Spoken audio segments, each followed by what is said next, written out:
vida que ha vuelto a nacer. Su amor es para siempre.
Gracias si podemos seguir. Su amor es para siempre.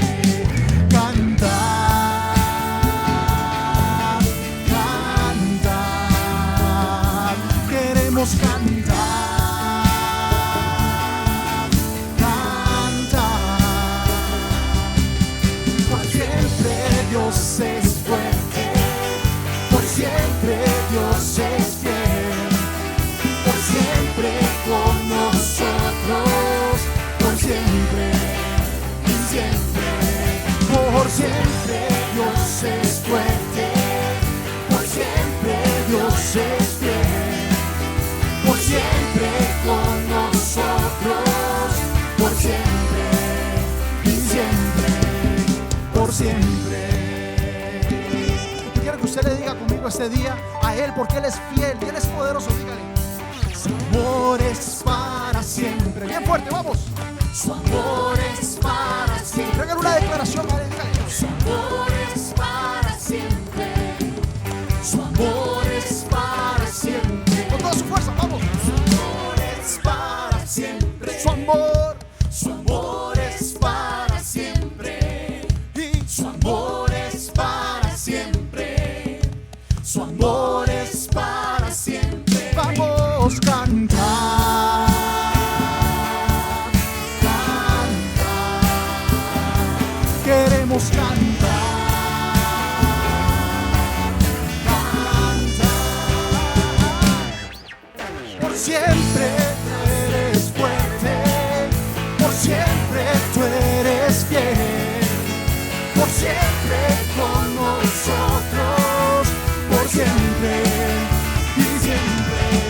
Por siempre tú eres fuerte, por siempre tú eres fiel, por siempre con nosotros, por siempre, por siempre. Otra vez dígale: por siempre tú eres fuerte y por siempre tú eres fiel, por siempre con nosotros, por siempre y siempre.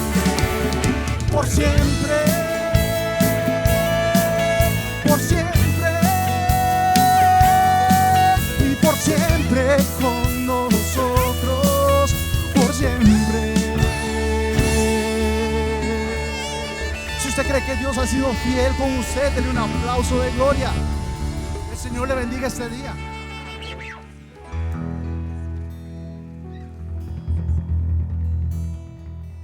Dice la palabra de Dios en Isaías 25:1: Señor, tú eres mi Dios, te exaltaré y alabaré, porque tu nombre ha hecho maravillas.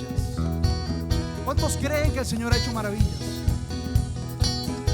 ¿Cuántos creen que el Señor ha hecho maravillas? Yo le digo eso por una razón, porque vamos a declararle con todo el júbilo, con todas las ganas. Así que vamos.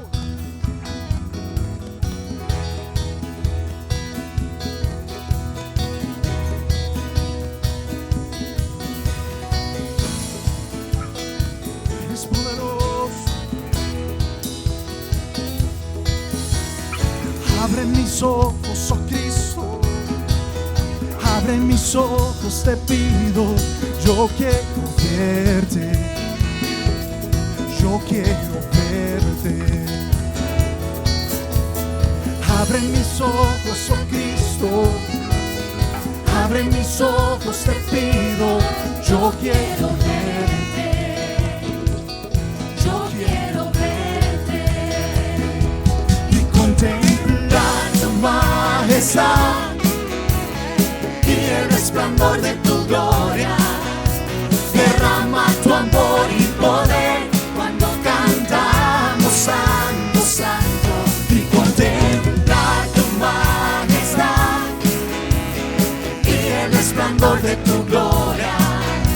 Derrama tu amor y poder cuando cantamos santo, santo. La señora está bien. Vamos. Santo, santo, santo, tú eres santo, santo, santo, santo, santo, santo, yo quiero verte. Una vez más, dígale solo a él.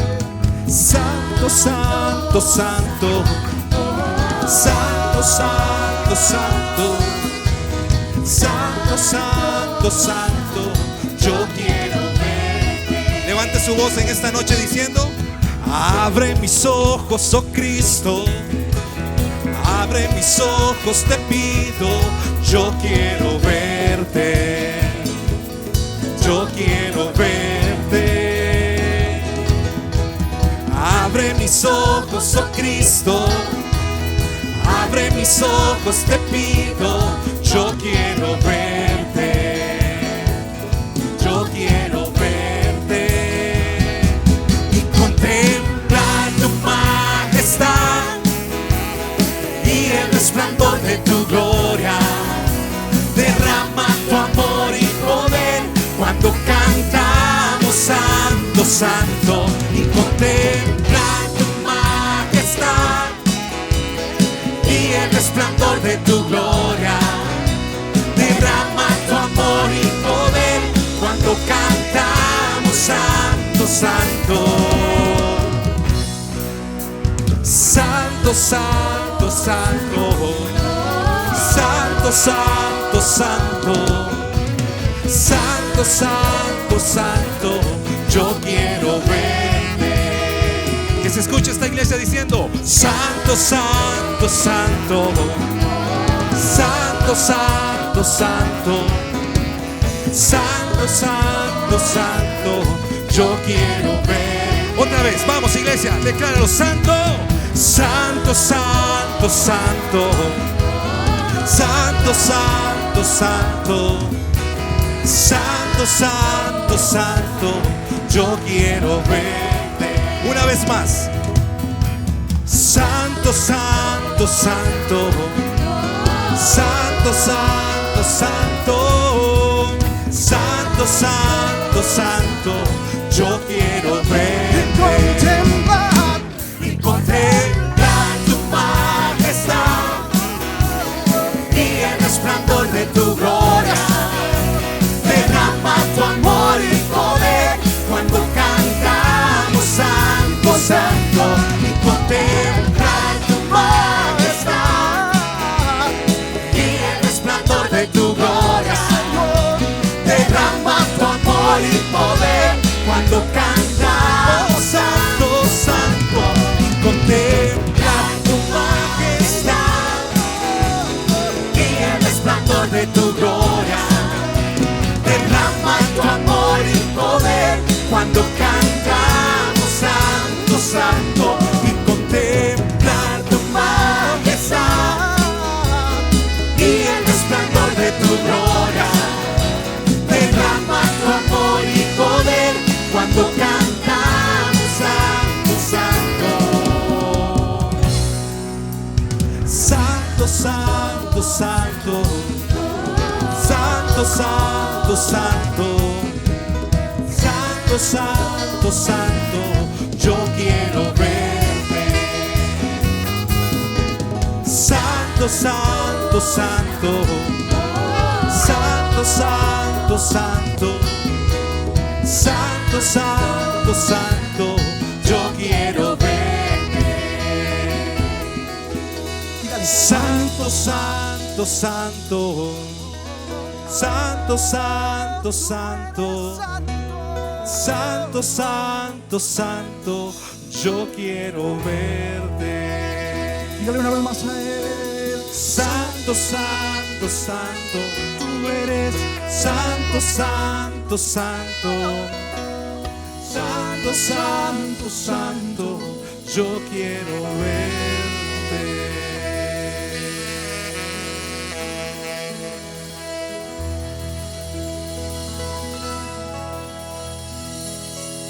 Tú eres santo, eres santo, eres santo, eres santo, Señor. Abra su boca y dígale: santo, santo, santo, santo, santo, santo, santo, santo, santo. Yo quiero verte a ti, mi Dios. Santo, santo, santo eres. Santo, santo, santo, santo. Yo quiero verte. Y santo, santo, santo. Santo, santo, santo. Santo, santo, santo. Abra su boca y diga: yo quiero ver. Declárele que usted quiere verle a Él.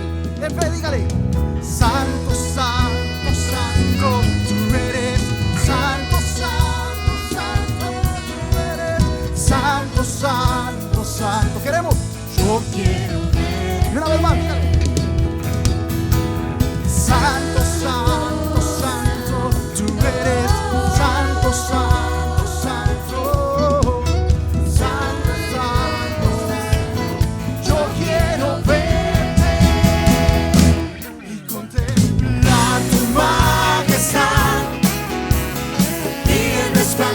Tu gloria, derrama tu amor y poder cuando cantas sobre tu santo y contemplar tu majestad y el resplandor de tu gloria, derrama tu amor y poder cuando cantamos santo, santo y contemplar tu majestad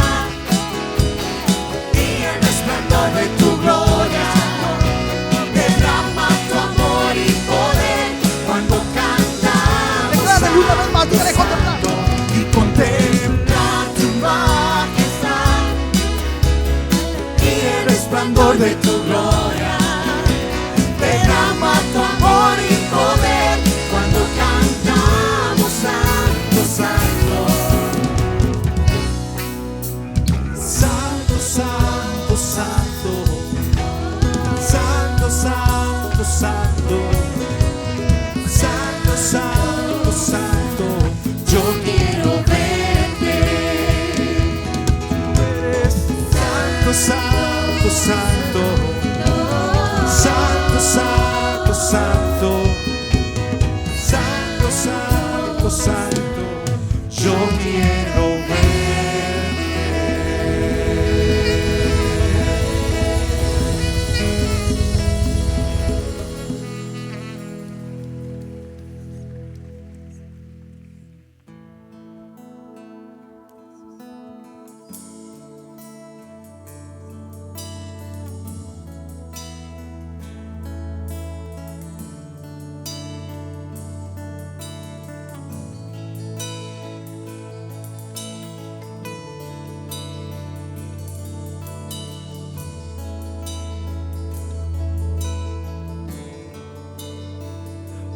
tus pies arde mi corazón.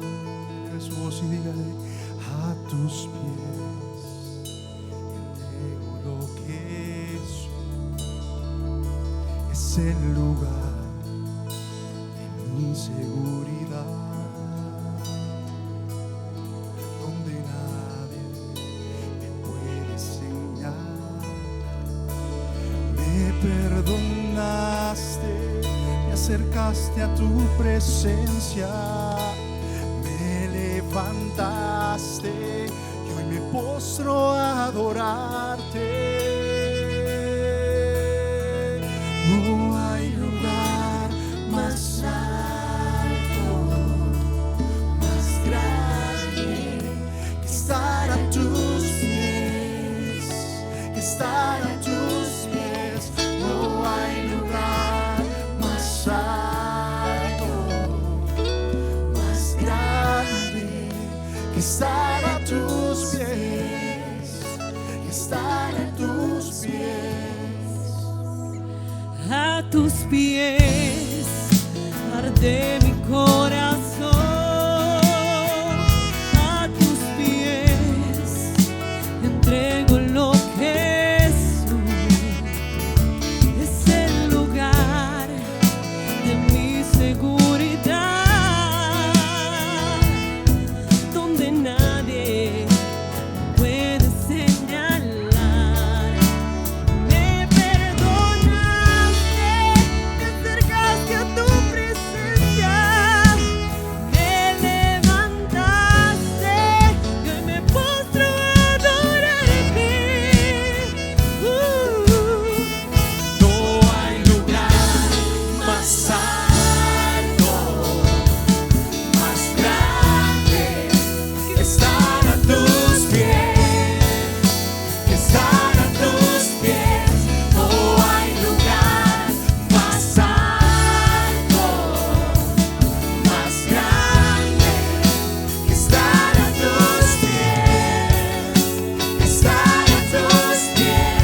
No hay lugar más alto, más grande que estar a tus pies, que estar a tus pies. No hay lugar más alto, más grande que estar a tus pies, estar a tus pies. Y aquí permaneceré postrado a tus pies. Y diga solo él. Y aquí permaneceré a los pies de Cristo.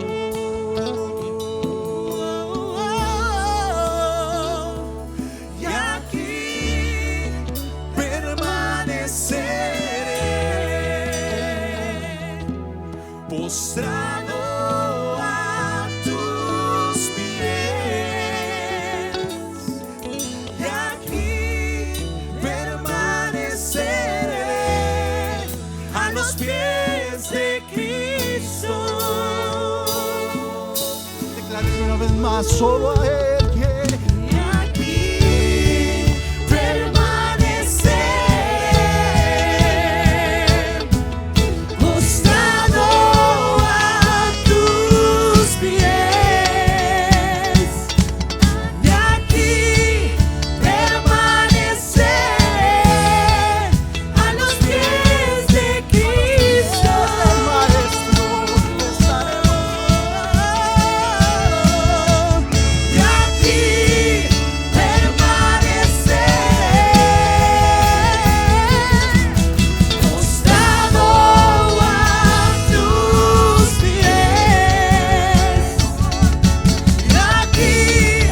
permaneceré a los pies de Cristo.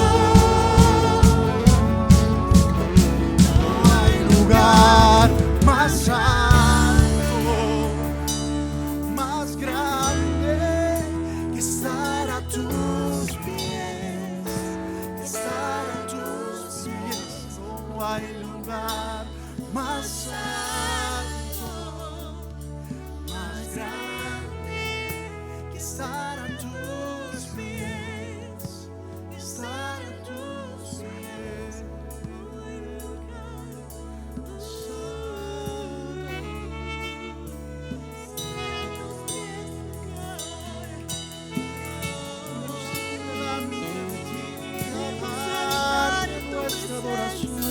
y aquí solo a ti, postrados delante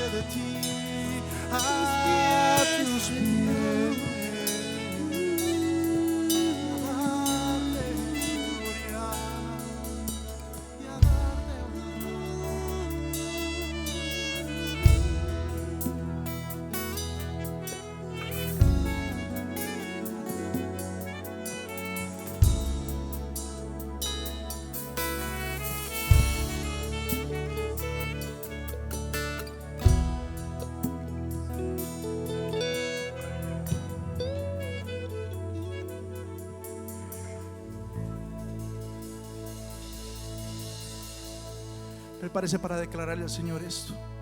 Estas palabras fuertes solo para Él.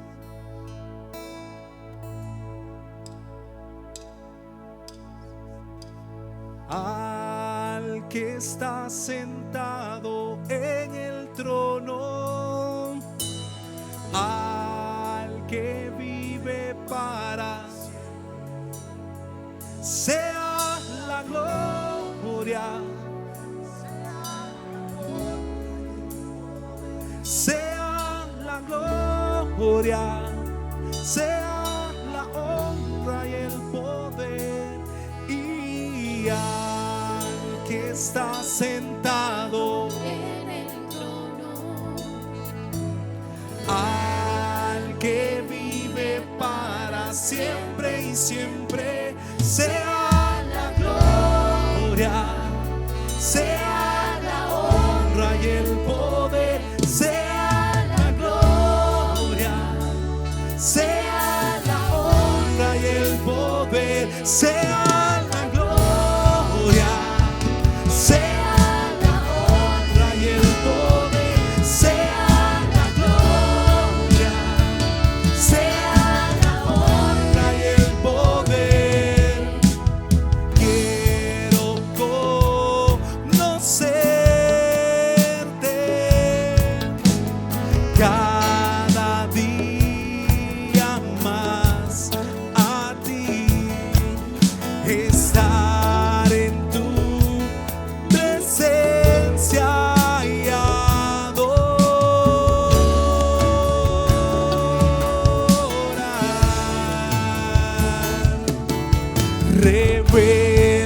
Revélanos tu gloria,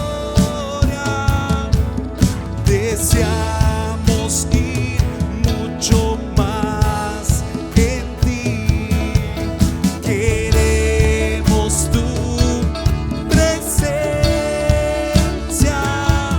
Jesús.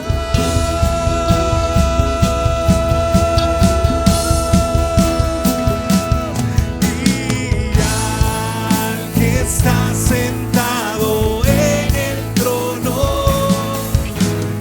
al que vive para siempre y siempre, sea la gloria, sea la honra y el poder, sea la gloria, sea la honra y el poder, y al que está sentado en el trono,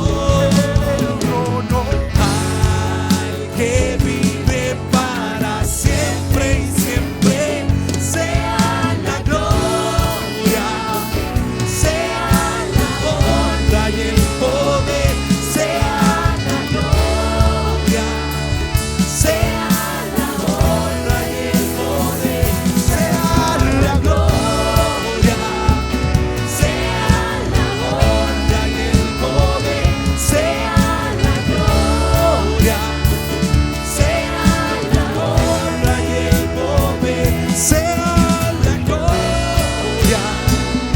sea la honra y el poder, sea la gloria, sea la honra y el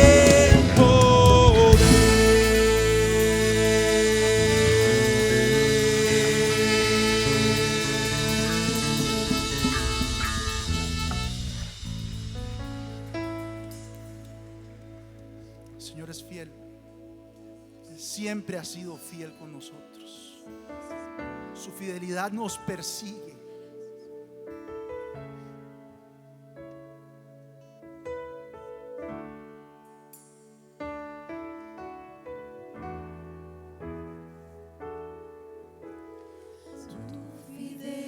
fidelidad es grande, tu fidelidad incomparable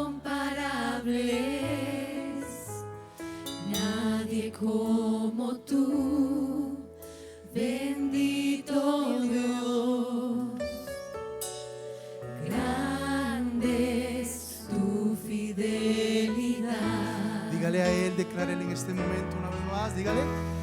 Tu fidelidad es grande. Tu fidelidad incomparable. Nadie como tú, bendito Dios. Grande es tu fidelidad. Tu fidelidad es grande. Tu fidelidad incomparable. Nadie como tú, bendito Dios. Grande es tu fidelidad. Quiero que la iglesia lo diga en este momento. Dígale. Tu fidelidad. Decláreselo a él.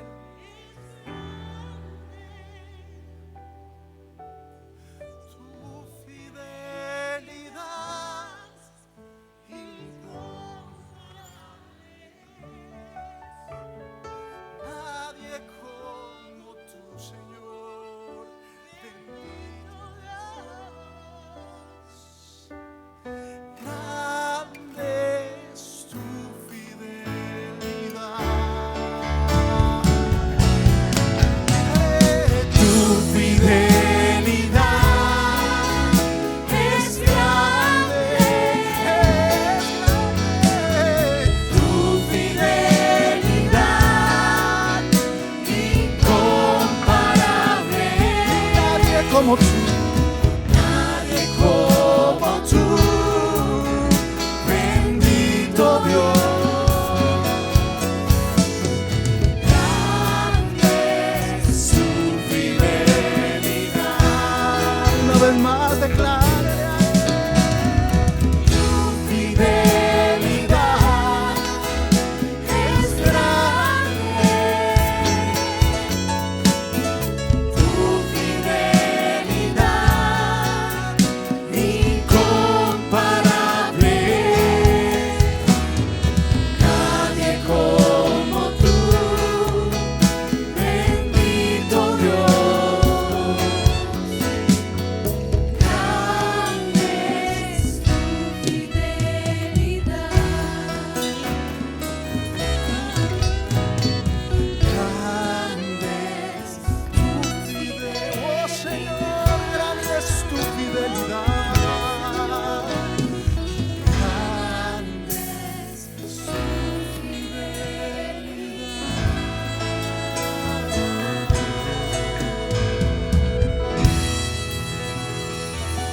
Señor, hoy reconocemos delante de ti, Señor, humildemente y agradecidos, tu fidelidad en cada momento de nuestras vidas, en los buenos y en los momentos no tan buenos. Reconocemos que has sido poderoso y maravilloso.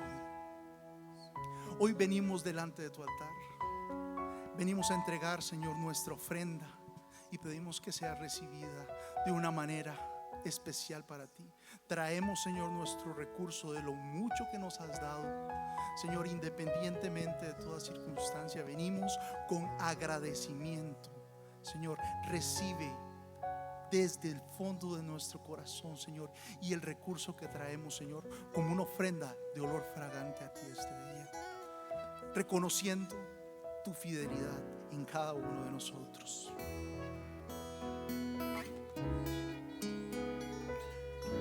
Si gusta puede pasar también a los datáfonos.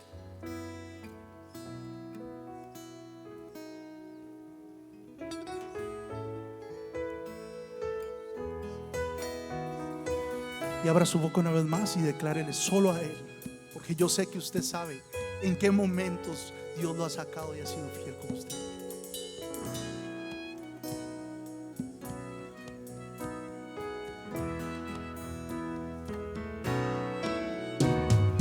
Tu fidelidad es grande.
Gracias.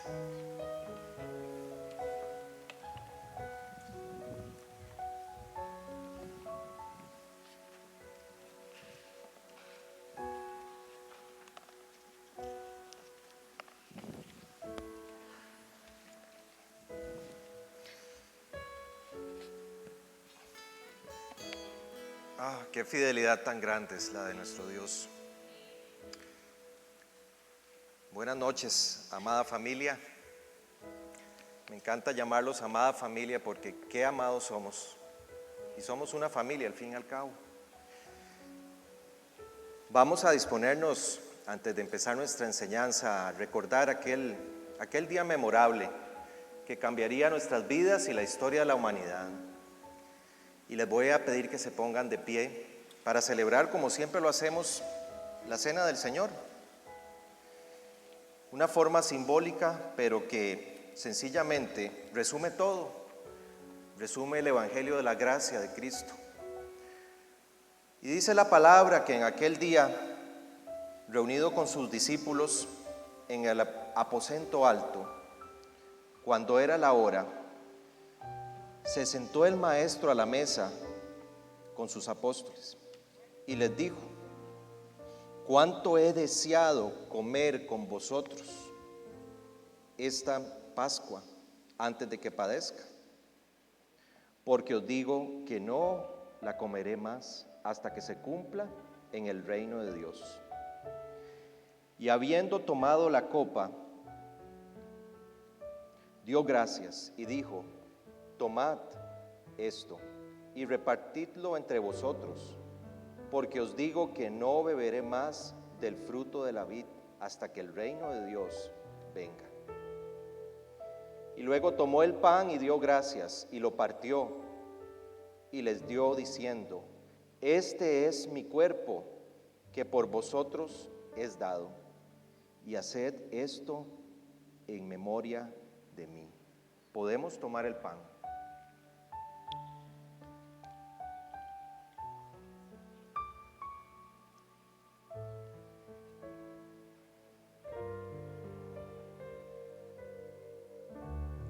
De igual manera, después de que hubo cenado, tomó la copa diciendo: esta copa es el nuevo pacto en mi sangre, que por vosotros hoy se derrama. Haced esto en memoria de mí. Tomemos el vino.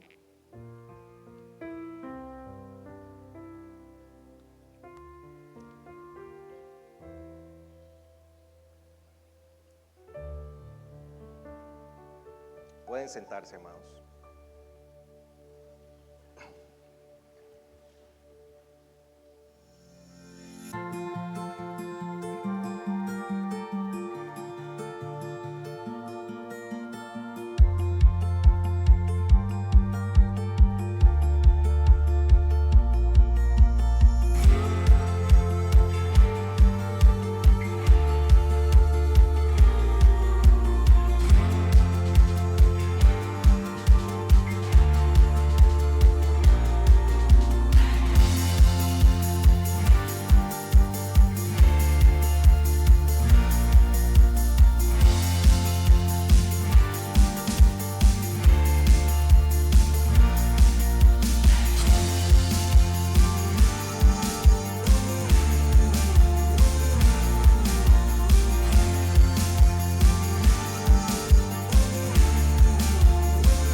Haríamos si este libro de verdad no hubiera llegado a nuestras manos?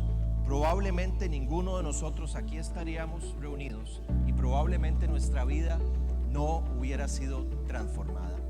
Deberán permanecer aferrados a mi palabra. Bien, un pequeño anuncio antes de comenzar nuestra enseñanza, un anuncio adicional muy importante y viene de parte del Ministerio de Acción Social. Amados, hoy inicia la campaña de padrinos y madrinas, ¿verdad?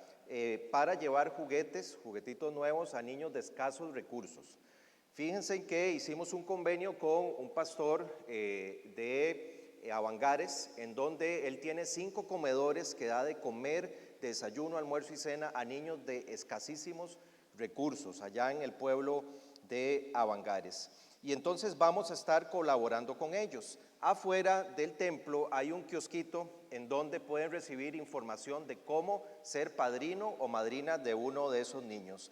Vamos a llevar la fiesta de Navidad a Avangares ayudando a 380 niños y 50 adultos mayores. De manera que no perdamos esta oportunidad de llevar ilusión al corazón de aquellos pequeños. Pues bueno, ustedes saben, y esto es un comunicado que mi esposa me dijo que por favor les diera. ¿Saben por qué me tocó hoy predicar a mí? Porque yo soy el único del miembro del cuerpo pastoral de que soy liguista. Por eso es que aquí no hay nadie, ¿verdad? Entonces no tengo nada que perder de ahí. Por cierto, aquí está mi esposo. ¿Usted por qué vino de morado y blanco? No es que somos una sola carne.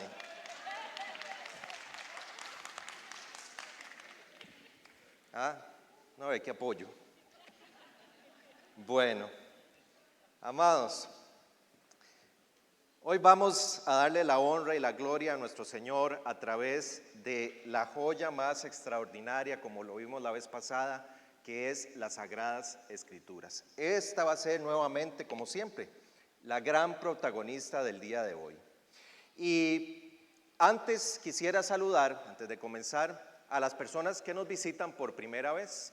Por aquí alguien que nos visite por primera vez. Todos de la casa, por aquí, bienvenidos, bienvenidos, Dios los bendiga, familia. Por acá alguien que nos visite por primera vez, bienvenida señora, bienvenida. Por acá tenemos a alguien, todos de la casa. Por acá alguien que nos visite por primera vez, ok, todos de la casa. Bueno, un fuerte aplauso por favor, gracias. Saludamos a las personas también que nos ven a través de las diferentes redes sociales allá en sus casas.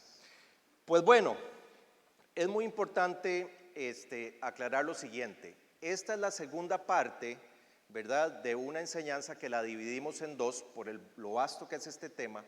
Entonces, a las personas que no vieron la primera parte, yo les recomiendo que vayan después a YouTube, ¿verdad?, que ahí las tenemos, o al Facebook de la iglesia, donde tenemos esta enseñanza, la primera parte, porque les va a responder pues preguntas que tal vez puedan quedar un poquillo sueltas y creo que va a complementar mucho la enseñanza que vamos a dar el día de hoy.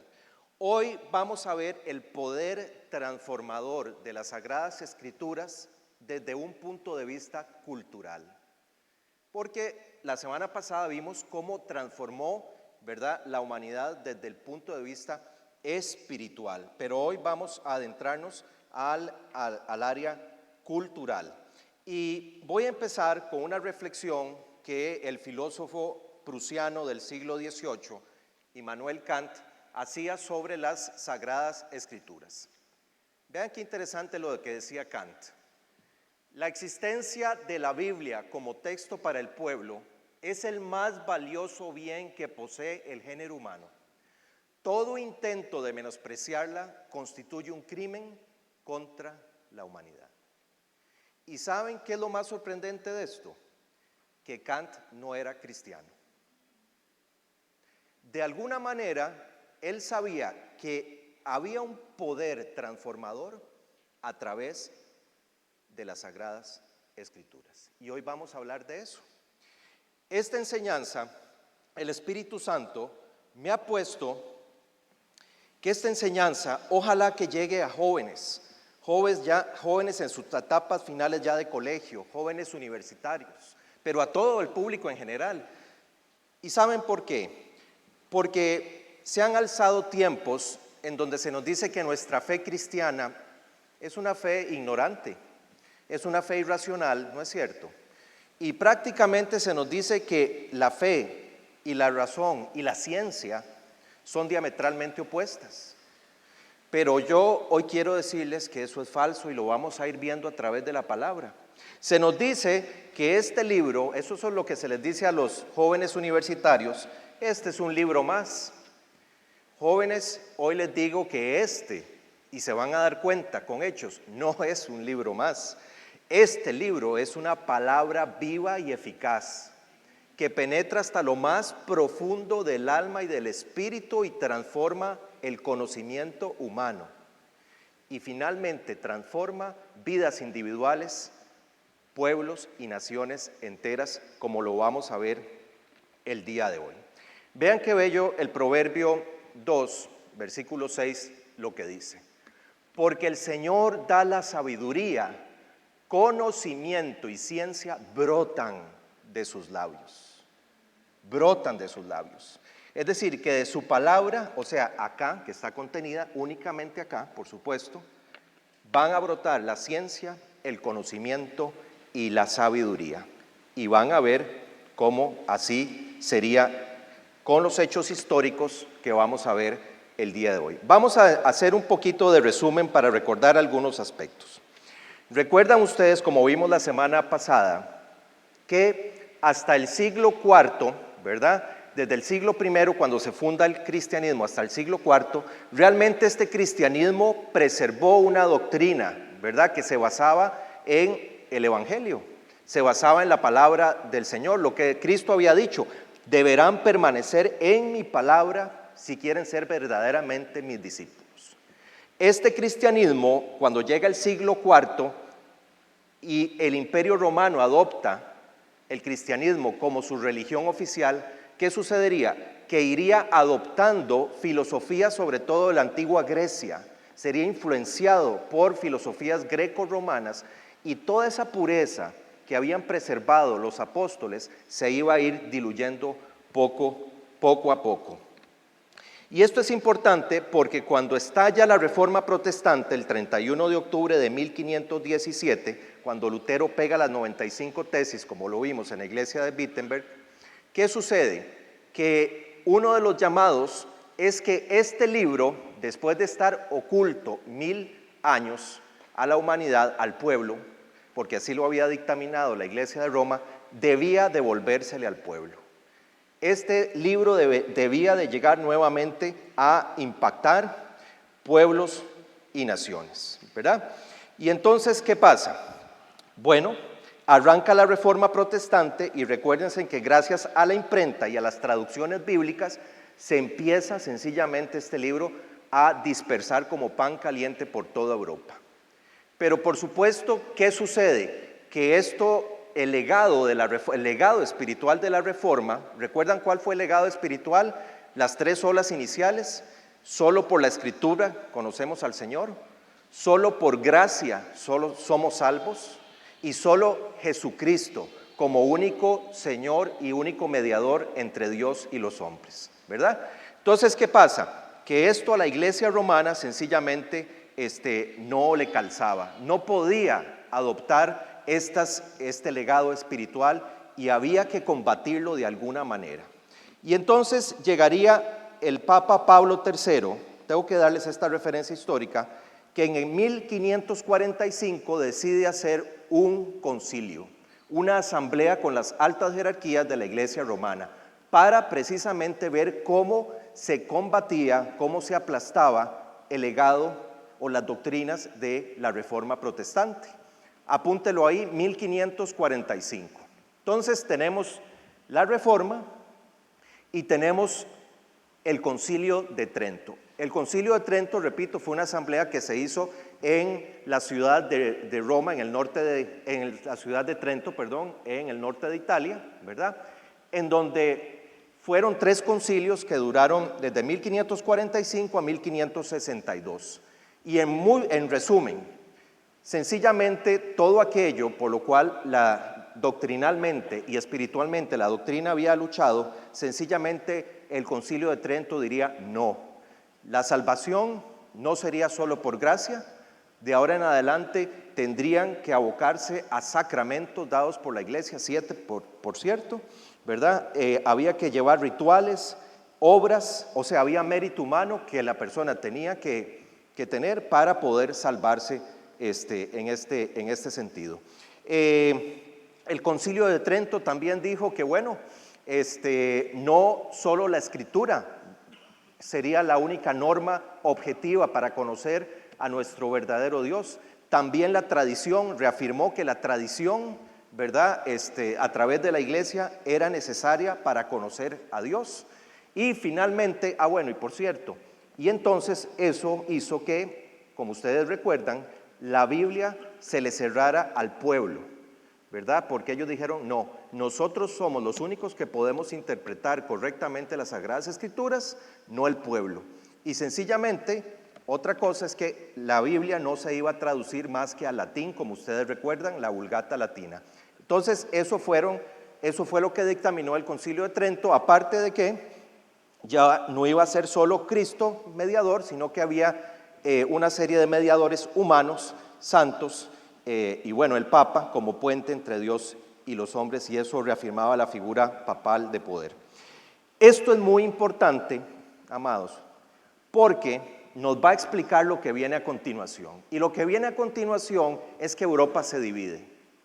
Europa se divide. A ese Concilio de Trento se le iba a llamar finalmente a las doctrinas que de ahí derivaron la contrarreforma. Reforma protestante y contrarreforma. Y se divide Europa.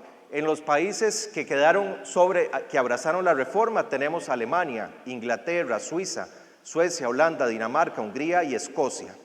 Y hago énfasis ahí en los Estados Unidos porque recuerdan ustedes que en 1620, en un barquito que se llamó el Mayflower, llegaban escapando de Inglaterra los primeros cristianos puritanos que buscaban libertad política y libertad de culto.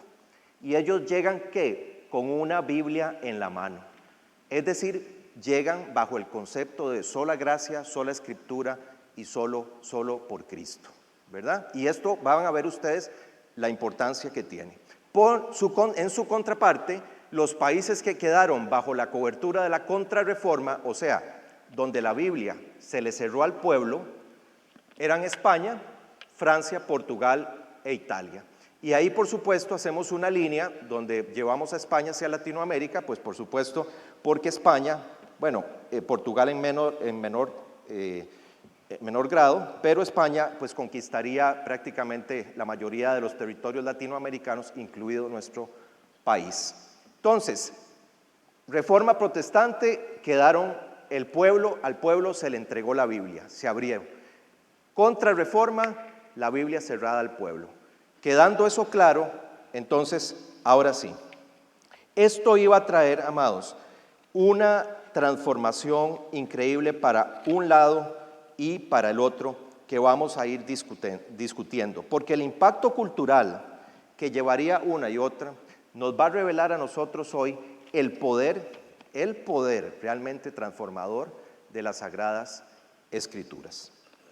Vamos a ir tocando diversos aspectos de la cotidianidad, de la organización de las sociedades.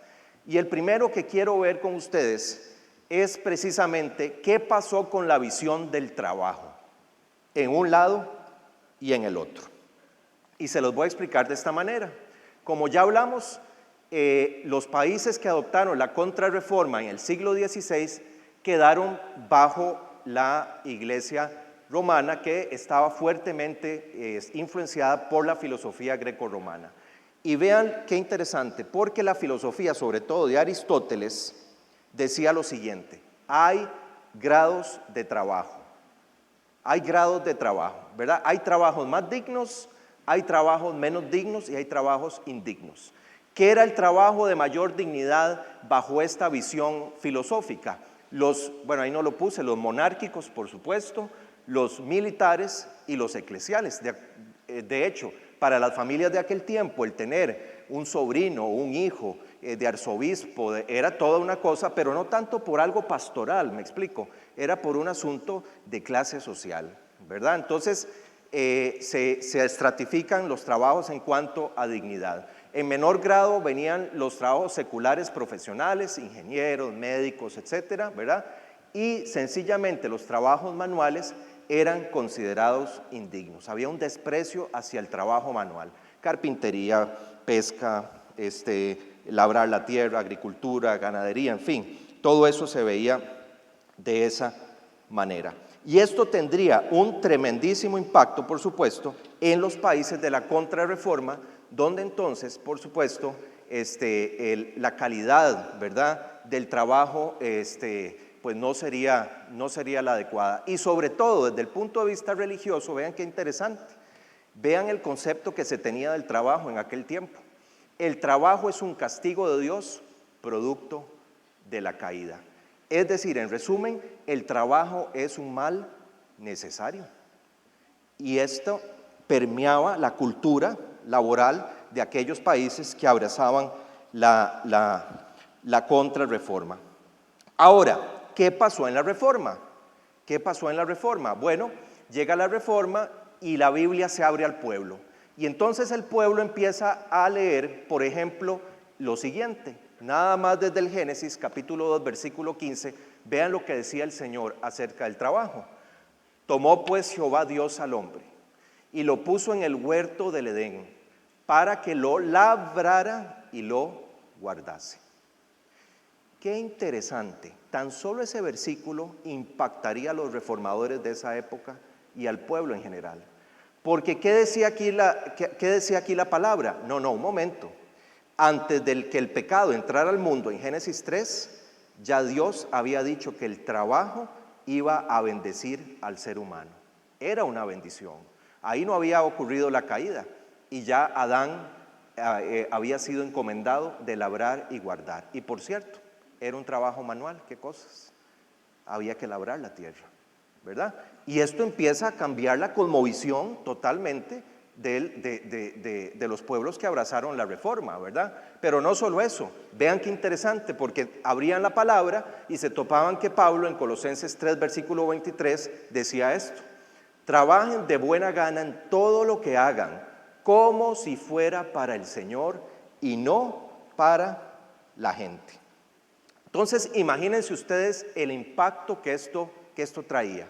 No, esto no solo no es un mal necesario, es una bendición y tenemos ahora, de ahora en adelante, que hacerlo como si lo hiciéramos para el Señor. ¿Esto qué llevaba? A una cultura de excelencia laboral, por supuesto, de buscar hacerlo mejor, ¿verdad? Y esto transformaría la ética del trabajo en los países que abrazaron la Reforma protestante, o sea, que abrazaron las Sagradas Escrituras, ¿verdad? Y Pablo seguía, ¿verdad? Cuando decía, ¿saben qué? El que no trabaja, el que no coma. Por cierto, al bagazo le iba cada vez peor en la Reforma, ¿sí? Porque le tiraba a Pablo, ¿verdad? Sobre la importancia. Al vago, ¿verdad? Al que no trabaja, que no coma, ¿verdad? Entonces, vean ustedes cómo fue la palabra de Dios transformando el poder detrás de la palabra de Dios, transformando la cosmovisión de algo tan importante como era el aspecto laboral.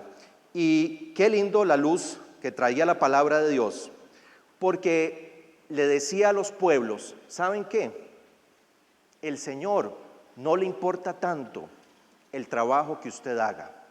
Al Señor lo que le importa es con el corazón que usted haga su trabajo, porque el Señor finalmente lo que ve es el corazón. Entonces, desde el que barría, desde el que pescaba, hasta el médico, hasta el ingeniero, todos tenían que dar lo mejor de sí. Y entonces empieza a cambiar esta cultura laboral. Y qué hermoso, porque los reformadores se dieron cuenta que antes de iniciar su ministerio, nuestro Señor Jesucristo trabajó. Fue un carpintero, ¿verdad? ¿Y ustedes por qué creen que la Biblia quiere darnos a nosotros, con qué necesidad la Biblia nos dice a nosotros, nos revela que Jesús laboraba en la carpintería? Esto es sentido común, con un sentido de dignificar cualquier tipo de trabajo, me explico, incluyendo el manual. Él era carpintero. Entonces, se dignificaba de ahí en adelante cualquier tipo de trabajo en los países que abrazaban la reforma. Por el contrario, ¿qué pasaba en nuestros países latinoamericanos, donde este libro sencillamente se cerró? ¿Qué pasaba en Hispanoamérica?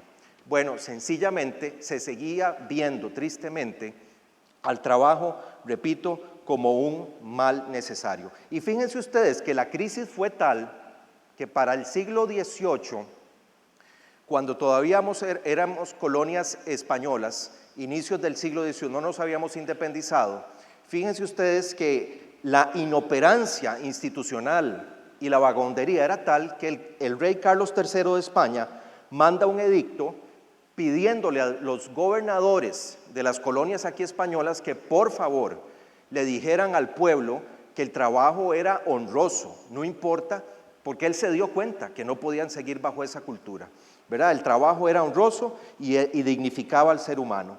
¿Y qué responden los gobernadores de aquel tiempo? Bueno, acatamos, pero no cumplimos. Acato, pero no cumplo, ¿verdad? O sea, si él pretende que vamos a trabajar más horas o no cumplimos. Aquí vinimos nosotros a conquistar. Es que ese fue el pensamiento, me explico, de nuestros colonizadores. Una política extractiva, no productiva. Aquí venimos a extraer. Y el trabajo manual, el trabajo duro, se los dejamos a los indígenas y posteriormente a los esclavos de raza negra que vendrían a América. Y así, tristemente, pues se desarrollaría esa visión del trabajo en nuestros países latinoamericanos. Estos y otros aspectos tendrían un tremendo impacto, por supuesto, en la economía y en los índices de pobreza en uno u otro bando. ¿Y qué pasó con la visión bíblica del trabajo en la reforma, los reformadores? Vean qué categórico Martín Lutero lo que decía. Cuando un ama de casa cocina y limpia y realiza otras tareas domésticas, este trabajo debe ser alabado como un servicio a Dios que sobrepasa en mucho la santidad y el ascetismo del clero que se encierra en un convento. Entonces, vean la dignidad, ¿verdad?, que se le daba nuevamente a cualquier tipo de trabajo que antes, bajo la visión de la contrarreforma, parecía ser indigno. Pues bueno, pero entonces, ¿qué pasaba con las finanzas? A los que les gusta la economía, vamos a ver cómo este libro poderoso empezó a transformar las finanzas y cómo no se transformaron en las personas que no, en los pueblos que no abrazaron la palabra. Vean qué interesante esto, amados. La contrarreforma condenaba el préstamo con interés. En el siglo XVI, del siglo IV al siglo XVI, los países que estaban bajo el dominio de la Iglesia romana, ¿verdad?, y luego con la contrarreforma se acentúa este problema, condenaba estrictamente el préstamo con interés. De hecho, cientos de miles de judíos desde el siglo XIV hasta el XVI serían expulsados de España porque ellos pues estaban en su cultura desde hace siglos este sistema bancario de préstamo con interés. Y esto venía, repito, de la filosofía de Aristóteles, que condenaba abiertamente el préstamo con interés. Pero ¿qué pasó en la Reforma? ¿Qué pasa cuando esos pueblos abren esta Biblia? Vean qué interesante.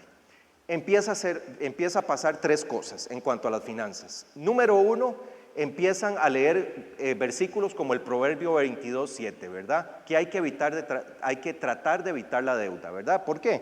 Porque el deudor se hace esclavo de su acreedor, ¿verdad? Entonces, en la medida de lo posible, bueno, hay que tratar de evitar la deuda si se tiene los medios. Pero si no, se vale prestar, ¿verdad? ¿Por qué? Porque a veces pasamos necesidades, pero hay que a veces prestar sin usura, ¿verdad? Y vean lo que dice Moisés en el libro del Éxodo, capítulo 22-25. Si prestas dinero a cualquiera de mi pueblo que pase necesidad, no le cobres intereses como acostumbran a hacer los prestamistas. Es decir, las finanzas tienen no se pueden desligar para que una sociedad tenga una economía sana del altruismo y la generosidad, ¿verdad?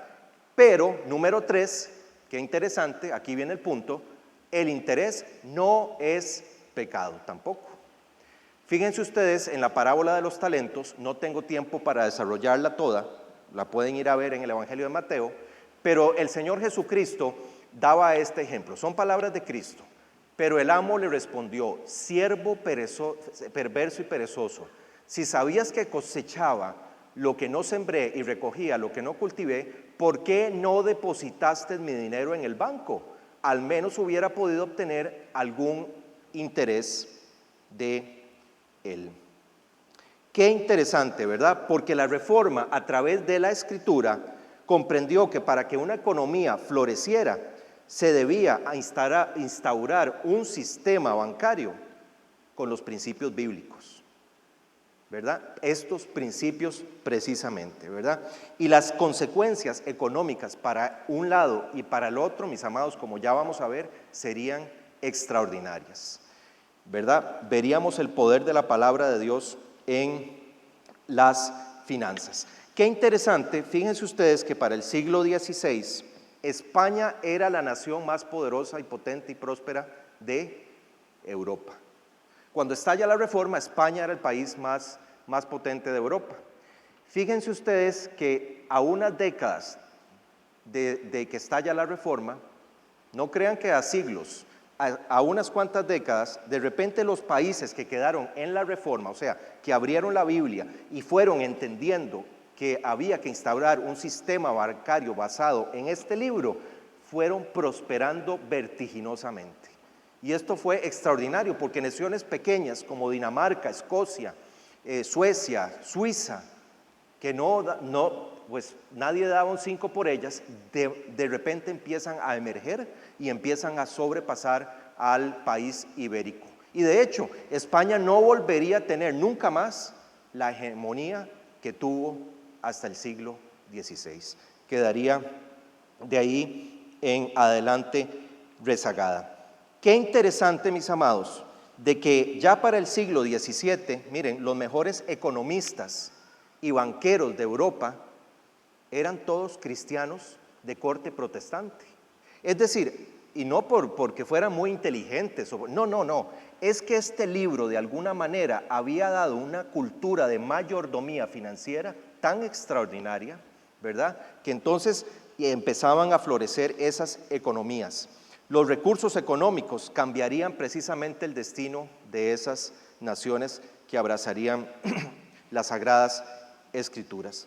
Mientras que en el siglo XVI empezaban los primeros bancos, un sistema bancario que se basaba en las Sagradas Escrituras, empezaban a dar réditos a los países. 400 años después, hasta el siglo XIX, escuche bien, se abría el primer banco en España. 400 años de rezago gracias al poder transformador de las Sagradas Escrituras. Por supuesto que esto tocaría a nuestros países latinoamericanos. Pero no solo, vean en cuanto a las finanzas, cómo se revolucionaría el concepto del salario. Dice Pablo en 1 Timoteo capítulo 5 versículo 18, no pondrás bozal al buey que trilla, además el obrero es digno de su salario. Es decir, tenemos que incentivar al trabajador, no podemos ponerle trabas. El buen obrero, el buen trabajador es digno de un buen salario. No puede ser que los salarios sean iguales y equitativos para todos, ese es el mensaje. Al que trabaja bien, se le tiene que pagar bien. Y el que trabaja mediocre, pues así será su salario. Esa fue la visión. Y por supuesto que esto impulsó un sistema económico, vean qué interesante, en donde el derecho a la propiedad privada de los medios de producción se aumentaría y la libertad de mercado también. Y esto es lo que se conocería en los siglos posteriores como capitalismo, en los países que abrazarían los principios bíblicos. De manera que entonces, imagínense ustedes el impacto económico. Calvino, eso sí decía, el gran reformador también del siglo XVI, decía que igual este sistema tenía que tener sus contrapesos, que no podíamos olvidarnos de que teníamos que velar por la austeridad, ¿verdad? Y también evitar el gasto salvaje y la codicia para mantener una economía saludable. Y bueno, ¿qué me dicen de la educación? Quienes son educadores. Esto es un punto sencillamente extraordinario donde ustedes van a ver el poder transformador de la palabra. Decía Moisés a Josué en el libro de Josué capítulo 1 versículo 8 lo siguiente: estudia constantemente este libro de instrucción, medita en él de día y de noche para asegurarte de obedecer todo lo que allí está escrito. Solamente entonces prosperarás y te irá bien en todo lo que hagas. Me encanta cómo empieza con la palabra estudia. Y esto es extraordinario, ¿verdad? O sea, ¿qué quiere decir? Si tú quieres prosperar, si quieres que te vaya bien, vas a tener que estudiar este libro. Y para estudiar vas a tener que aprender a leer y a escribir, ¿verdad? Bajo la teología de la Contrarreforma, ¿qué pasó? ¿Qué pasó del otro lado? Que bastaba obedecer la tradición para ser salvo y alimentar la fe. Es más, la Biblia era prohibida para el pueblo, ¿no es cierto? Entonces, ¿qué pasa? Que no necesitábamos de este libro porque era la iglesia la que salvaba, no la palabra la que salvaba. Entonces, con que yo me ajustara a una serie de rituales, de sacramentos, de obras, eso bastaba y sencillamente pues no era necesario ir a aprender a meditar de día y de noche, como dice la palabra en este libro, ¿verdad? Y esto, mis amados, tendría un impacto tremendo educativo en los pueblos que no abrazaron la reforma protestante. ¿Por qué? Porque los índices de analfabetización se dispararían a niveles extraordinarios, ¿verdad? Es interesante ver, fíjense ustedes, que para un judío del siglo I, el saber leer y escribir, ¿verdad? No era algo extraño, ¿verdad? Fíjense ustedes que desde muy niños los judíos sabían leer y escribir. Los padres se preocupaban porque sus niños supieran leer y escribir. Y aquí no estamos hablando de clases sociales. Sabía leer y escribir el hijo del sacerdote del Sanedrín, así como lo sabía el hijo del carpintero, del pescador. ¿Por qué? Porque la palabra decía: medita en mí de día y de noche. Había que leer la Torá, había que leer el Pentateuco. Entonces se hizo una cultura de alfabetización del pueblo judío. ¿Por qué? Porque si queremos conocer al verdadero Dios, ese era el mensaje que se transmitía a los niños. Si quieres conocer al verdadero Dios, sus promesas, su voluntad y su salvación, tendrás que permanecer aferrado a la palabra. Tienes que aprender a leer y a escribir. Y esto fue extraordinario porque entonces, cuando llega el siglo I y el cristianismo emerge, sencillamente, pues exactamente, adopta lo mismo, ¿verdad? Y así empieza. Pero ¿qué pasa? Bueno, la Biblia sería cerrada y los pueblos sufrirían los embates de la analfabetización. Y fíjense ustedes, para que ustedes vean con ejemplos el poder transformador de la palabra de Dios, en 1536, mayo de 1536, por primera vez en Europa, se abría la primera escuela pública en Ginebra, Suiza. Tal vez esto sea un poco, pues, aburrido, tanta cosa histórica, pero uno no entiende el poder de la palabra si no vamos a hechos históricos.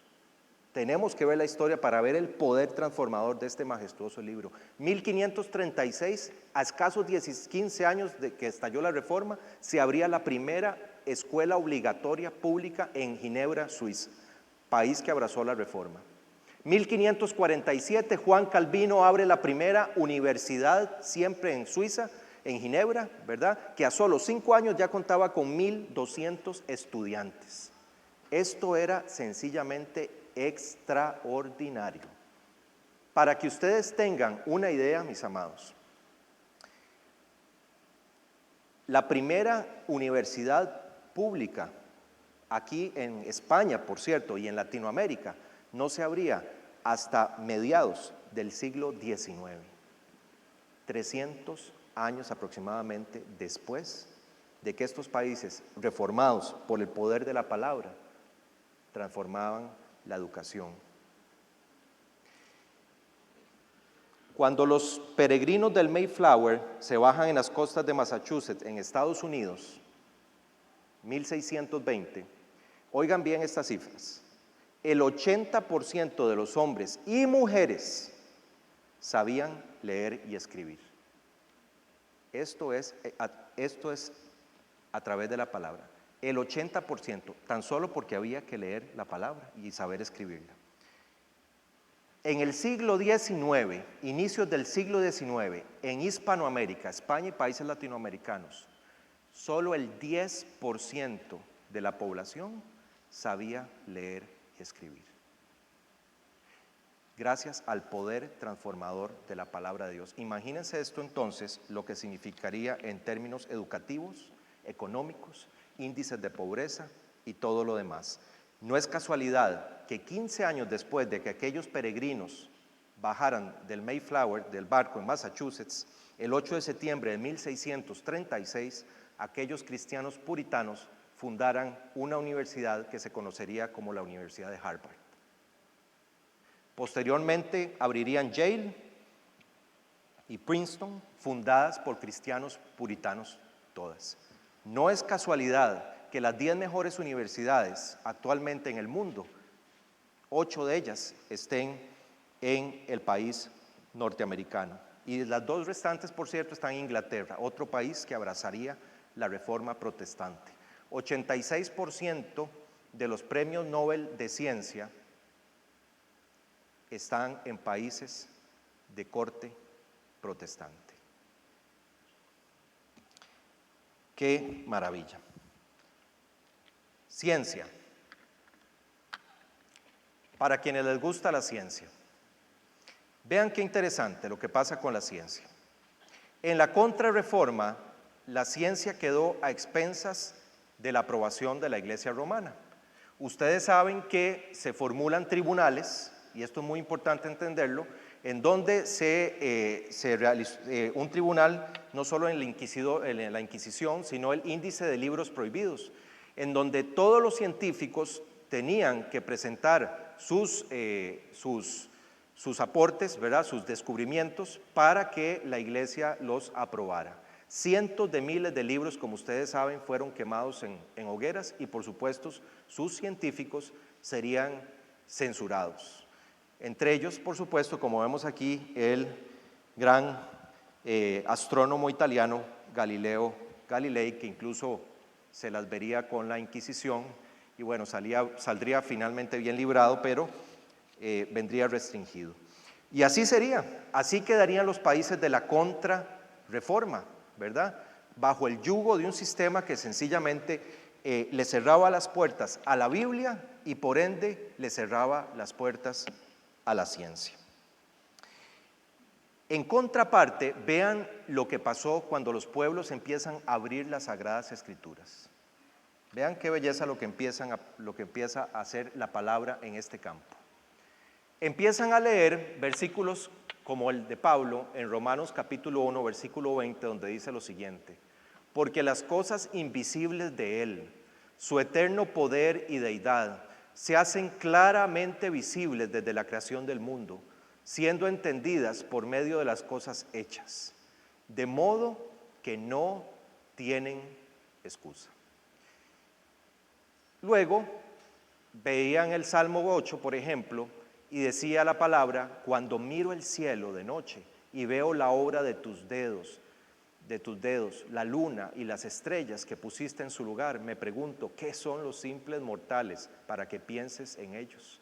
Los seres humanos para que de ellos te ocupes. Estos son 2 de cientos de versículos donde sencillamente, ¿qué le decía la palabra a la humanidad? Miren, ¿sabe qué? Si quieren conocerme más, si quieren ver más mi majestuosidad, vayan a ver lo creado, observen la naturaleza. Y esto tuvo una revolución extraordinaria en la cosmovisión de aquellos pensadores, de aquellos filósofos y científicos. Esta palabra, lejos de decir a la ciencia, mire, tenemos que ocultarla porque si no la ciencia va a desacreditar a Dios. No. Más bien esta palabra decía, no, busquen en la ciencia la majestuosidad de Dios. Entonces estas personas empiezan a ver cosas como las estrellas, empiezan a ver los cielos, a ver el movimiento de los astros, a ver desde cómo caminaba la hormiga, desde cómo se comportaban las abejas. Y esta observación, favorecida por el poder transformador de las Sagradas Escrituras, iba a tener un impacto en la ciencia sencillamente extraordinario.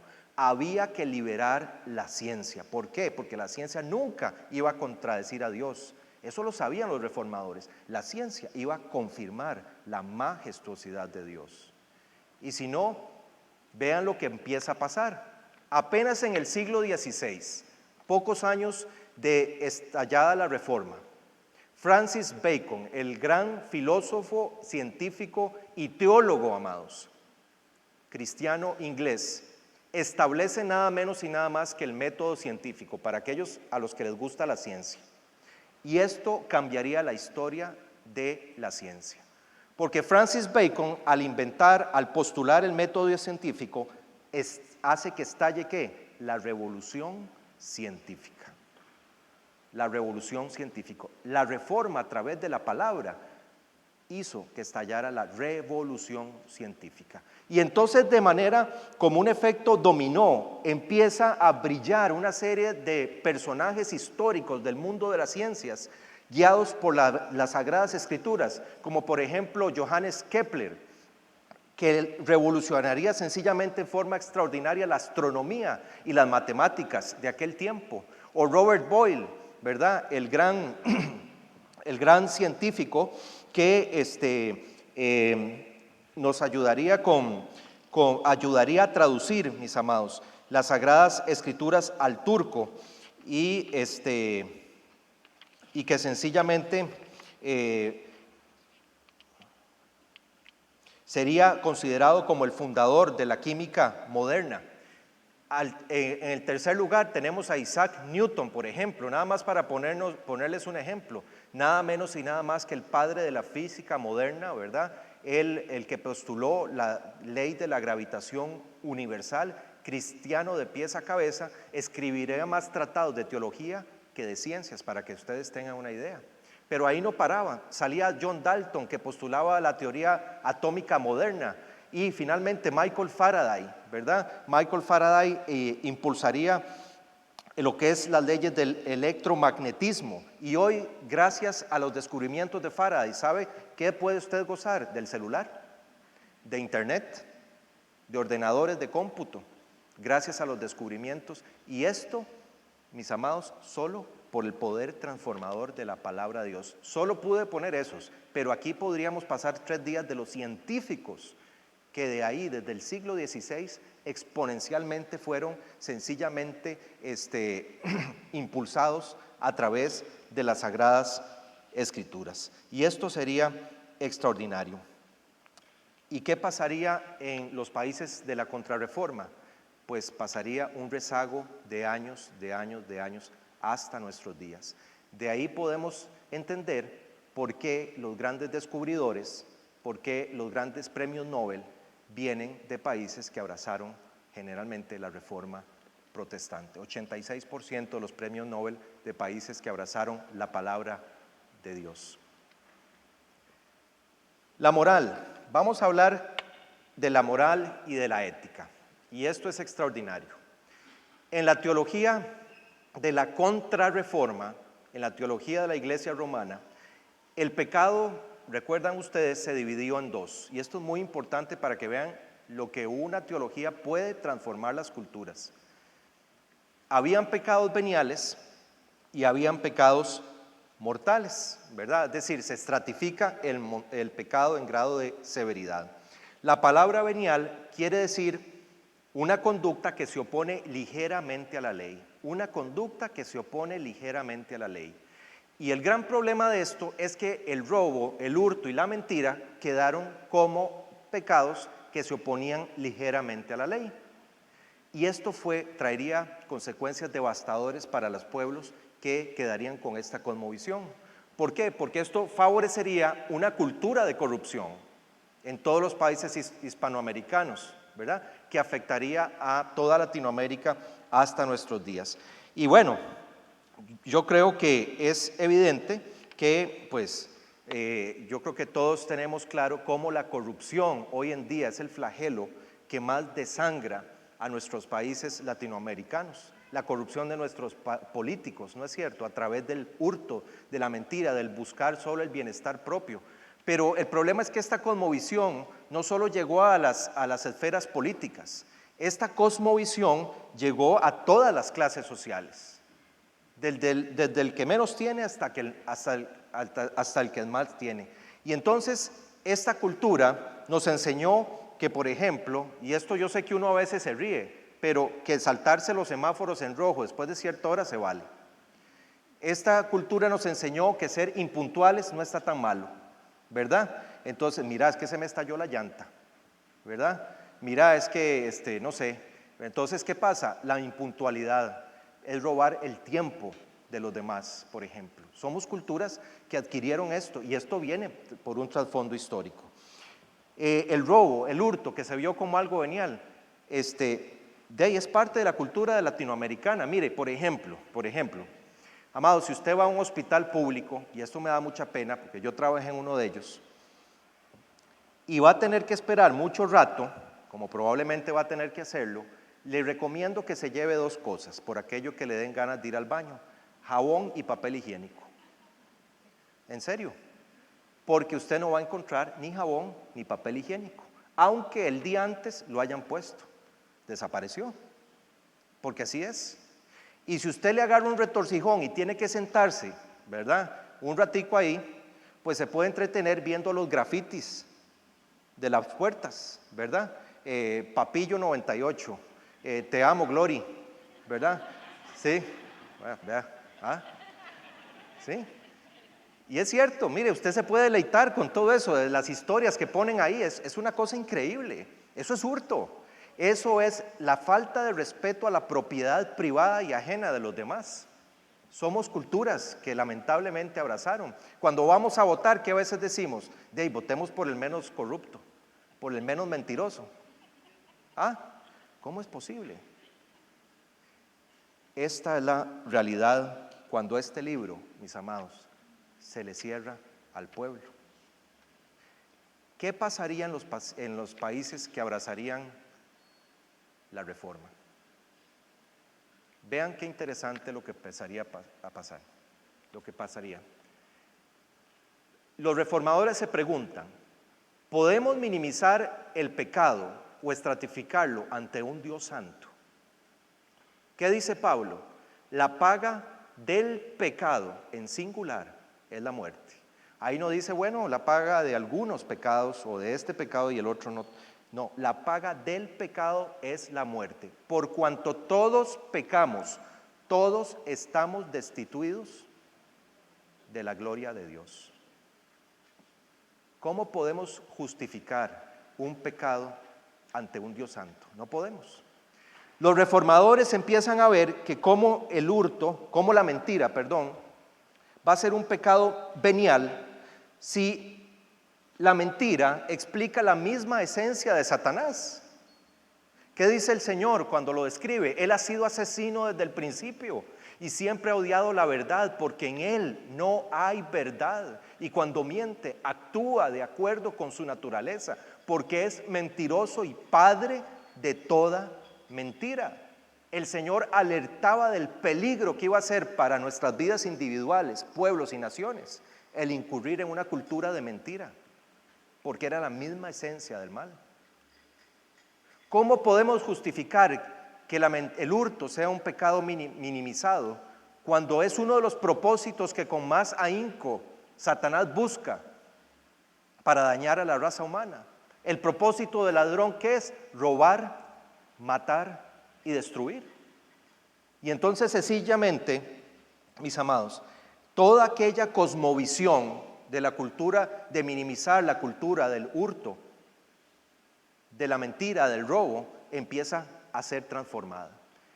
¿Y qué pasa? Los países bajo la reforma empiezan a ver el hurto, la mentira precisamente y el robo de una manera completamente diferente. Esto cambiaría la visión de sus habitantes e incluso las jurisprudencias y las constituciones de las naciones que abrazarían la palabra del Señor. Con las consecuencias, imagínense, que esto traería, ¿verdad? Décadas después de la reforma, siglos, perdón, después de la reforma, nuestros países, repito, siguen desangrándose por la corrupción que traería el haber cerrado la palabra de Dios en este ámbito ético moral. Pero bueno, vamos al último. Vean qué interesante, porque hasta el estado y división de poderes tocaría este libro. Para los que les gusta la política, estado y división de poderes. Recordemos que el poder político en la contrarreforma, o sea, del siglo IV al siglo XVI, estaba conformado ¿por qué? Por reyes, eran monarquías. Ahí no importaba si había gente más capaz que otra, ahí eran monarquías heredadas o sencillamente por convenios, por sobornos, ¿verdad? En donde, por cierto, las monarquías, ¿verdad?, estaban tremendamente a su vez influenciadas por la iglesia romana, que muchas veces o quitaba o ponía reyes, ¿verdad? Entonces era un estado monárquico, y esto es muy importante saberlo porque eran estados tremendamente dictatoriales y algunos de ellos jerárquicos. Bueno, ¿qué me dicen de la Inquisición?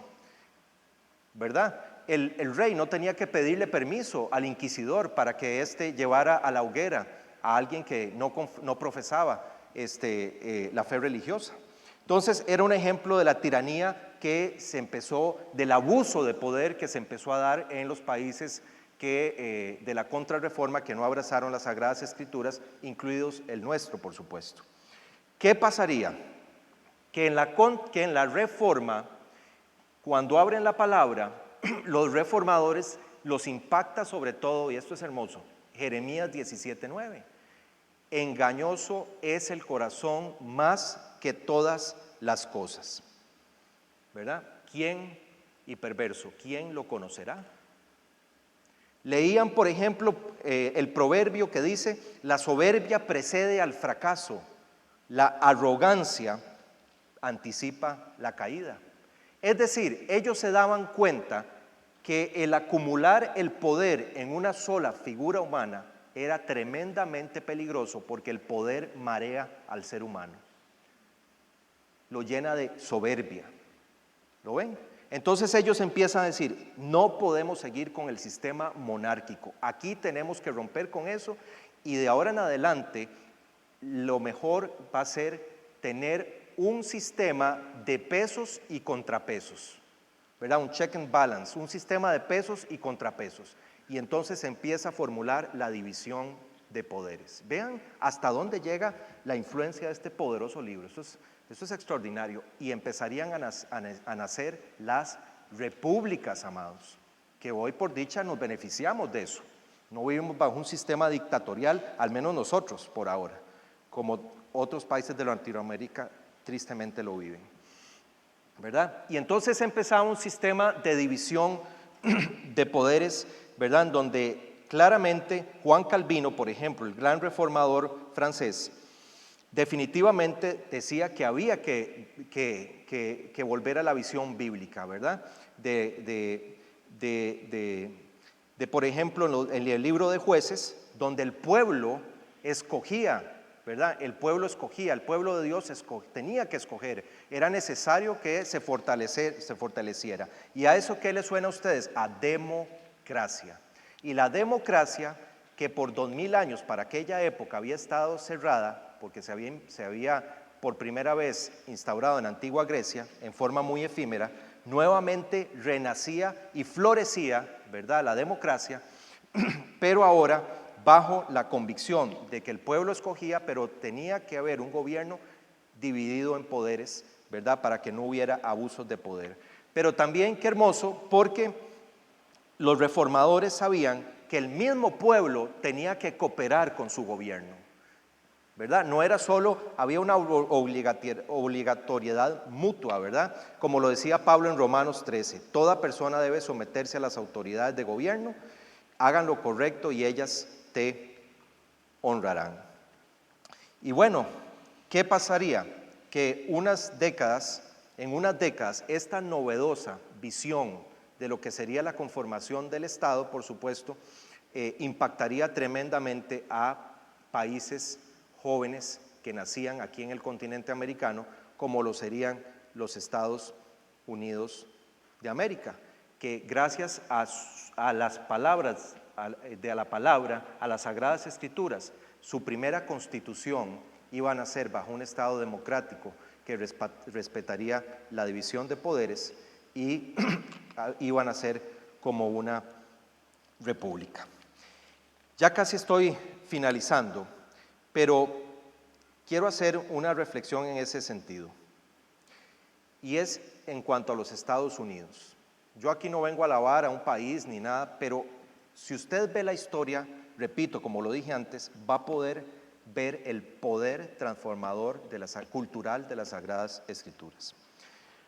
No podemos ocultar que la historia de la nación norteamericana se vería envuelta en guerras civiles, en esclavitud, y es cierto, muchas cosas reprochables, pero la nación americana nació bajo los ideales bíblicos de un trabajo honesto, de una ética, ¿verdad?, en donde la mentira y el hurto eran condenados. Produjo un impulso educativo y científico como ninguna otra nación en la historia.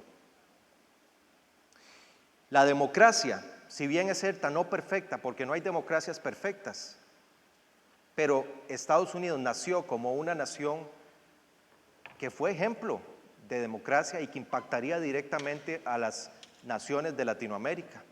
Y en solo 500 años, aquellas vastas tierras que habían conquistado aquellos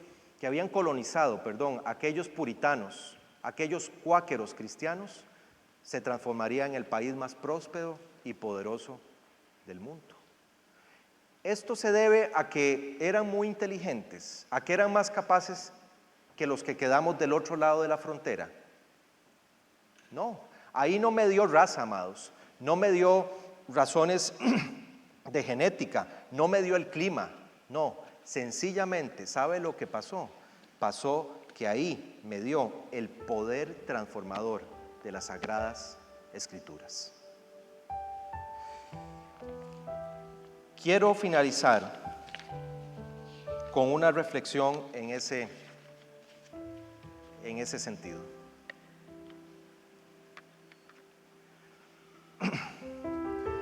Después de estas dos enseñanzas, y espero los que no vieron la primera, por favor, para complementar esto, vayan y vean el legado espiritual. Hoy creo que no nos cabe duda lo que este libro representa. No solo porque nos transformó espiritualmente, nos cambió la vida, nos regaló la vida eterna, y porque la fe viene por este libro, por el oír de la palabra de Dios, sino porque hoy nos beneficiamos en muchos aspectos culturales, gracias a que finalmente en algunos aspectos la palabra del Señor tocó nuestros países. Pero yo quiero decirles que este libro que convirtió a la nación norteamericana en esa gran nación, en la nación más próspera del mundo,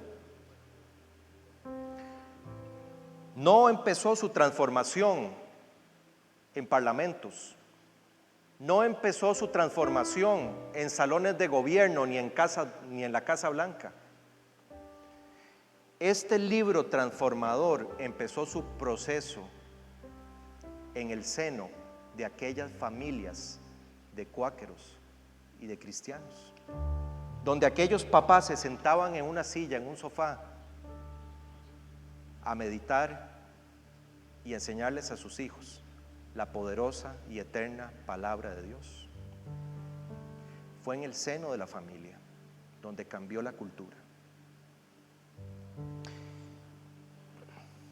Y esto traería una sabiduría que a través del Espíritu Santo transformaría hombres, mujeres, pueblos y naciones sin paralelo en la historia de la humanidad.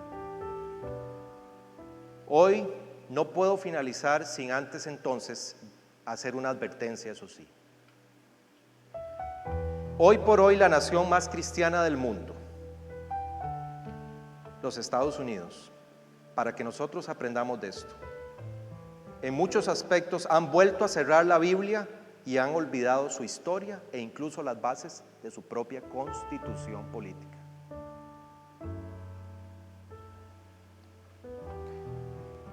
Este libro se ha sacado de escuelas, se ha sacado de colegios y hoy en universidades, si se abre es nada más para tratar de ridiculizarla. En universidades como Yale, Harvard o Princeton, fundadas gracias a la luz de las Sagradas Escrituras.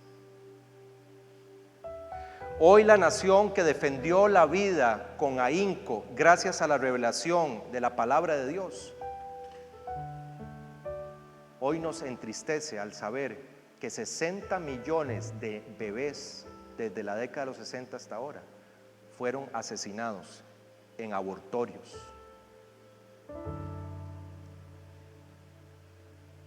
Por cerrar las Sagradas Escrituras. Aquella nación que defendió la vida con ahínco nuevamente, hoy ve cómo niños y jóvenes, Dios mío, matan de 14, 18 años, matan a otros niños, se meten en un aula y masacran a otros niños como ninguna otra nación del mundo lo ve. Y eso tenemos que reflexionar en eso. Hoy la nación más próspera del mundo, aquella que nació bajo los ideales del ahorro, de una economía, es cierto, capitalista, pero sin usura, generosa. Hoy ve sencillamente cómo el afán desmedido por el placer material ha podido más que el crecimiento espiritual y familiar. Hoy aquella nación que impulsó la ciencia como nunca antes, ninguna nación la había impulsado gracias a las Sagradas Escrituras, hoy ve como un científico es condenado si dice que usted es XX o XY genéticamente. Es por eso que así como la prosperidad de esa nación nacería en el seno al abrir de las familias, al abrir las Sagradas Escrituras, es ahí donde estamos perdiendo la grandeza de esa nación y nosotros, en el seno de las familias, ahí es donde se está perdiendo. Y es por ello que con la ayuda del Señor, yo hoy pido a cada padre de familia, a manera de legado hacia nuestras generaciones, que por favor la primera base educativa de nuestros niños y jóvenes no provenga de escuelas, colegios, universidades, mucho menos de ideologías favorecidas por gobiernos o instituciones, amados, sino que venga y que esté cimentada en la enseñanza, en la corrección, en la instrucción de la majestuosa y eterna palabra de Dios. Su palabra no volverá vacía. Solo permaneciendo, como dijo nuestro Señor en el Evangelio de Juan, en ella, nuestros hijos, nuestras generaciones, pueblos y naciones conocerán la verdad, y la verdad nos hará libres. Amén. Vamos a orar.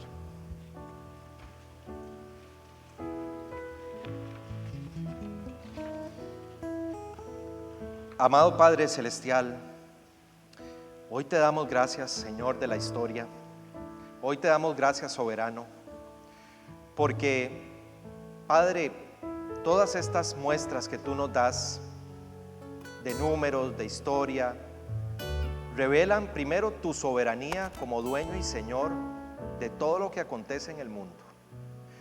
pero también porque a través de la historia, ¿sabes qué? Fortalece nuestra fe y nos dices que vamos por el camino correcto.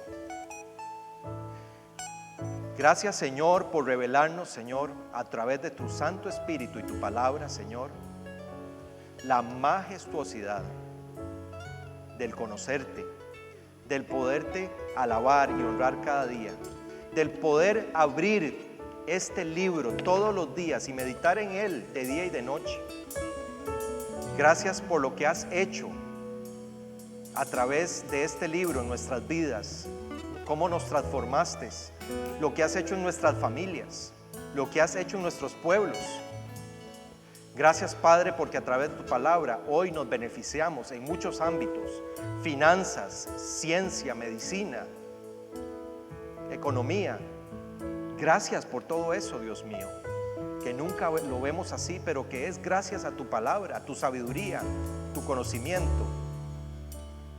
Señor, te pido que bendigas a cada una de estas familias, que bendigas a cada joven, a cada niño, a cada familia representada, a las cabezas de hogar, mujeres. Bendícelos, protégelos de todo peligro, camina delante de ellos como poderoso gigante que eres.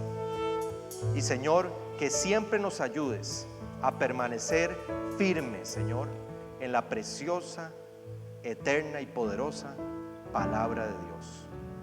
Todo esto te lo pedimos en el glorioso y poderoso nombre, en el único nombre que se le ha dado a los hombres bajo el cielo, en quien podamos ser salvos, en el nombre poderoso de mi amado Jesucristo. Amén y amén. Señor les bendiga,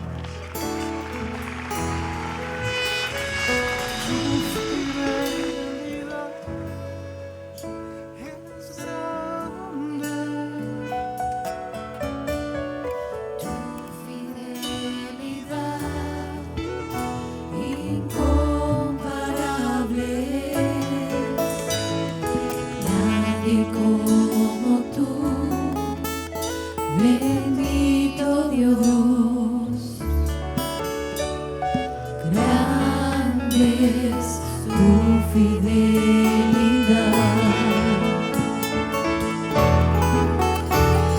Tu fidelidad es grande. Tu fidelidad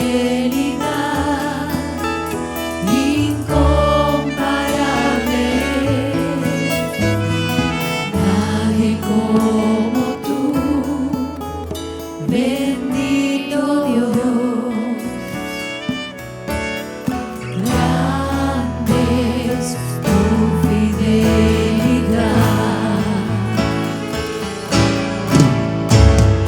Tu fidelidad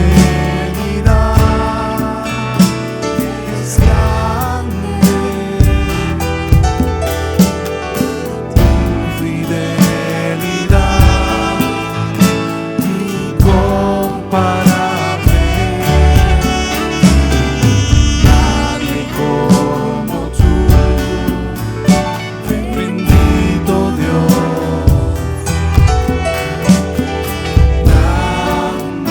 Grande es tu fidelidad.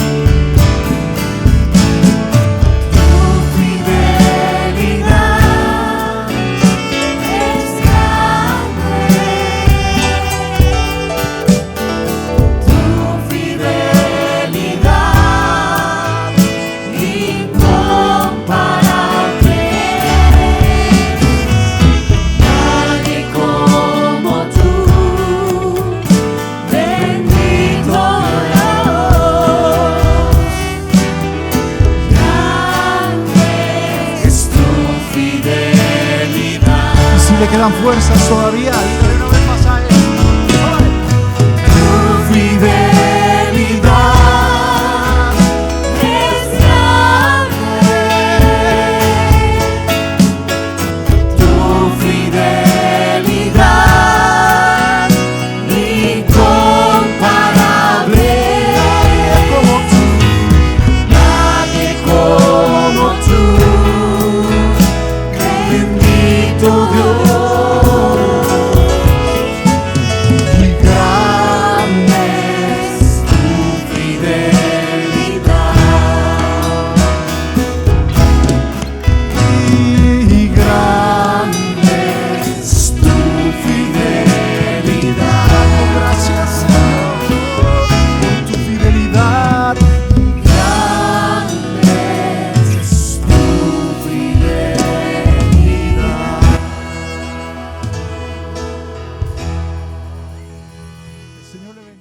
lleve con bien.